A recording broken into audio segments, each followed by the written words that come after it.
آج سے آپ 40-50 سال پہلے چلے جائیں، جب ٹی وی اور میڈیا اتنا زیادہ ایڈوانس نہیں تھا، کیا اس وقت ہمارے گھر کی عورتیں اسی طرح بے پردہ ہوتی تھیں؟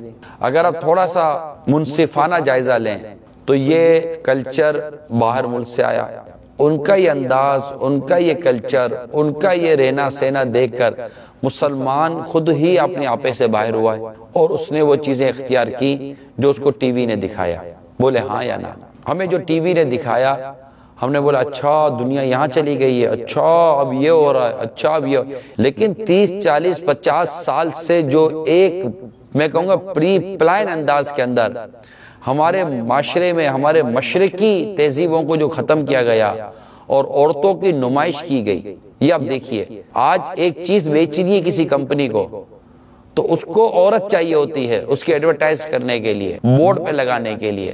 عورت کو بھی یہ سمجھ نہیں پڑتی کہ اس کی مطلب کہ وہ بے پردگی کی قیمت ادا کر کے اپنی پروڈکٹ بیچی جا رہی ہے اور یہ اپنی بے پردگی کی قیمت وصول کر رہی ہے۔ کیا دین اور اسلام نے اس چیز کی اجازت دی ہے؟ آپ کو نہیں لگتا یہ بے پردگی جو کچھ ہم کر رہی ہیں اس سے آخرت میں ہمارا نقصان ہی نقصان ہے؟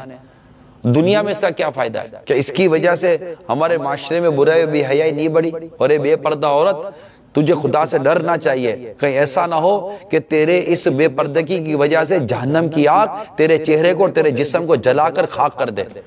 خدا سے ڈرنا چاہیے۔